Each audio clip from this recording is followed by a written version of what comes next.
I didn't even blink when his laugh reached me through the half-open door, low, self-satisfied, dripping with arrogance. "She actually believes her code got us that award," he said between lazy sips of scotch. 5 years, and she's still clueless. The others laughed. The board members who'd once congratulated me with warm smiles and firm handshakes. My hand gripped the doorframe. But I didn't move. I just listened, each word peeling away another layer of the illusion I'd built around him. 5 years. 5 years of late nights, skipped meals, friendship sacrificed for progress. Every line of code I wrote, every fix, every breakthrough, all with his name stamped on it. When he said my name, I froze. "Brilliant girl," he said, "but too loyal. That's her flaw." He was wrong. That night, my loyalty quietly died. When I first met Adrian Vale, he was everything I wasn't: magnetic, confident, persuasive. I built systems. He sold dreams. Together, we looked unstoppable. He told me my algorithms could change how the world processed data. He offered partnership, equity, and trust. I mistook his manipulation for mentorship. It began subtly. My name missing from presentations.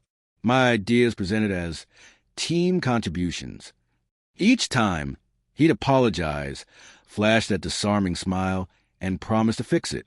I believed him until the first major award, an innovation grant, where the press release featured his photo, his quote, his grin, and my code. When I confronted him, he only shrugged. We win as one. But there was no we. There was him and my silence. What broke me wasn't a single betrayal. It was death by 1,000 small omissions. Code rewritten with his initials, clients quoting my research under his name, files accidentally deleted. I started seeing the structure of his deceit, and instead of exposing it, I studied it. I became meticulous. Every document I touched, I backed up, every commit timestamped, every email archived, every award submission copied. Quietly, I built an unbreakable digital trail, proof of authorship, impossible to erase, only to reveal. And then I waited. The final fracture came a month ago, a $400 million acquisition deal. The buyers wanted validation of the company's intellectual property. I wasn't invited to the meetings, executive level only, he'd said. So I waited outside the glass room, watching him shine under borrowed light. But this time, the theft would cost him everything. The night before the signing, I got a call from one of the investor's lawyers, Daniel Cho. "We're verifying the patents," he said.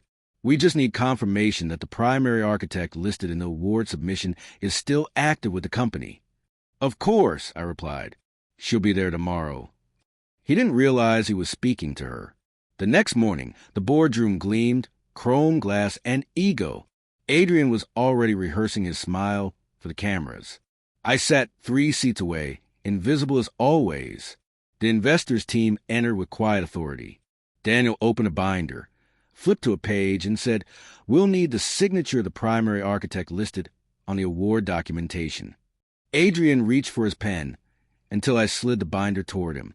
He looked down. The name on the page stared back at him. Lena Hart. His grin collapsed. Daniel turned, scanning the room. "Is Miss Hart present?"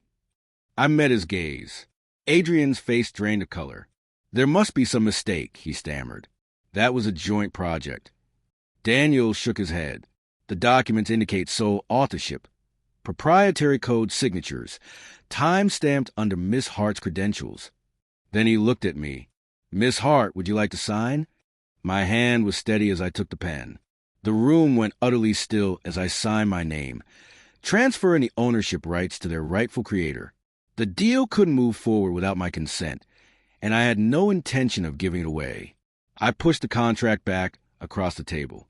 "I'll sign a revised deal," I said evenly, "when my contributions are recognized and my equity matches reality." Adrian's jaw tightened, his mouth forming words he never got to say. Daniel interrupted. "Mr. Vale, this changes the agreement entirely. Without alignment on authorship, the acquisition must be paused." Pause. The one word no CEO wants to hear mid-deal. I watched him crumble in real time, the mask of control slipping, the panic flickering behind his eyes. He called that night, His voice stripped of power. "You can't do this to me," he whispered. "I didn't," I said. "You did." Then I hung up. 2 weeks later, the acquisition closed under new terms. My terms. My name restored. My shares corrected. His resignation letter filed under personal reasons. No one questioned it.